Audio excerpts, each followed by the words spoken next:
Hello' guys, anganwadi কৰ্মী সহায়িকা চাকৰি প্ৰি প্ৰাইমাৰীলৈ উন্নীতকৰণ কৰাৰ প্ৰসংগত আজিৰ ভিডিঅ'টো মই প্ৰস্তুত কৰিছোঁ। তো চেনেলত যদি নতুনকৈ আছে মোৰ চেনেলটো পোনপ্ৰথমে আপোনালোকে ছাবস্ক্ৰাইব কৰি ল'ব। তো গাইজ, দেৰি নকৰি আজিৰ ভিডিঅ'টো আৰম্ভ কৰোঁ।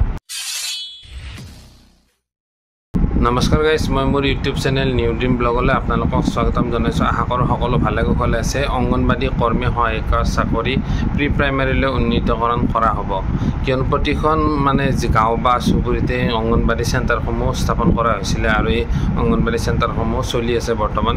আৰু প্ৰতিখন গাঁৱতে একোখনকৈ প্ৰাথমিক বিদ্যালয় বা হাইস্কুল এনেকুৱা ধৰণৰ স্কুল থাকে। এতিয়া কি কৈছে, ৰাষ্ট্ৰীয় শিক্ষা নীতি 2020 কৈছে কি অংগনবাদী বা এনেকুৱা কোনো ধৰণৰ মাজত স্কুলৰ মাজত LP, ME, হাই এনেকুৱা ধৰণৰ কোনো ভাগ বতৰা নাথাকিব। এতিয়াৰে পৰা প্ৰি প্ৰাইমাৰীৰ পৰা 12লৈ প্ৰতিখন স্কুলতে কম্পালচৰি হ'ব। গতিকে এই অংগনবাদী কৰ্মী সহায়িকাসকলৰ চাকৰিবিলাক এই প্ৰি প্ৰাইমাৰী LP স্কুল বা হাইস্কুলৰ একেখন গাঁৱৰে এই স্কুলখনৰ লগতে চামিল হোৱাৰ সম্ভাৱনা আছে। এই চামিল হোৱাৰ কথাটো আজি বহুত দিন আগৰে পৰা চলি আহিছিল, যদি মই এটা খবৰ এটা পাইছোঁ, মই বস্তুখিনি পঢ়ি চাইছিলোঁ। এই শীঘ্ৰেই এই কামখিনি কৰা হ'ব। 2026 মানৰ ভিতৰত এই কামখিনি সম্পূৰ্ণ কৰা হ'ব। প্ৰতিখন LP স্কুল বা হাইস্কুলৰ লগতে এই অংগনবাদী যি ক্লাছসমূহ আছে, এই ক্লাছসমূহ বা শ্ৰেণীসমূহ অন্তৰ্ভুক্ত কৰি দিব। আৰু খুব সোনকালে এই কামখিনি হ'ব গৈ আছে। আৰু যেতিয়ালৈকে এই কামখিনি সম্পূৰ্ণ হ'ব, তেতিয়া অংগনবাদী কৰ্মীসকলৰ চাকৰিসমূহ নিয়মীয়াকৰণৰ দৰে হৈ যাব।